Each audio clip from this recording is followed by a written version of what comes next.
നിർത്താതെയുള്ള തുമ്മല്, കണ്ണ് ചൊറിച്ചില്, മൂക്ക് ചൊറിച്ചില്, ചെവി ചൊറിച്ചില്, അതേപോലെ വരണ്ട ചുമ, അതേപോലെ പെട്ടെന്ന് മേലാകെ ചൊറിഞ്ഞു പൊന്നുന്നൊരവസ്ഥ, അതേപോലെ നടക്കുമ്പോൾ ചെറിയ കിതപ്പ് വരിക, ശ്വാസം മുട്ടലിന്റെ പ്രശ്നം എല്ലാം തന്നെ കോവിഡ് വാക്സിനേഷന് ശേഷമാണ് ഡോക്ടറെ നമുക്ക് വന്നിട്ടുള്ളതാണ്. പല ഓൺലൈൻ കൺസൾട്ടേഷനിൽ വരുന്ന ആൾക്കാരായിക്കോട്ടെ, ക്ലിനിക്കിൽ വരുന്ന കൺസൾട്ടേഷൻ ആയിക്കോട്ടെ, എല്ലാ അലർജി ആൾക്കാരും പറയുന്ന ഒരു കാര്യമാണത്.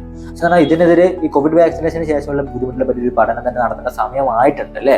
കാരണം നമുക്കിതൊരു ആധികാരികമായിട്ട് സംസാരിക്കാൻ ഇപ്പോഴും പറ്റുന്നില്ല, പഠനം നടക്കാത്തത് കൊണ്ട് തന്നെ. പക്ഷെ നമുക്കിപ്പം എക്സ്പീരിയൻസ് വഴി സംസാരിക്കാമല്ലോ. അതുകൊണ്ടാണ് ഈ അലർജി ഉള്ള ആൾക്കാർ, നിങ്ങൾക്ക് അലർജി ഇതുവരെ ഉണ്ടായിട്ടില്ല, പക്ഷേ കോവിഡ് വാക്സിനേഷന് ശേഷമാണ് നിങ്ങൾക്ക് ഈ ബുദ്ധിമുട്ടുണ്ടായിട്ടില്ലെങ്കിൽ നിങ്ങൾ ഈ വീഡിയോയ്ക്ക് താഴെ മെൻഷൻ ചെയ്യുക. എല്ലാവർക്കും ഒരു ഐഡിയ കിട്ടുമല്ലോ കോവിഡ് വാക്സിനേഷൻ എന്തൊക്കെ ബുദ്ധിമുട്ട് ആൾക്കാർക്ക് ഉണ്ടായിട്ടുള്ളതെന്ന്.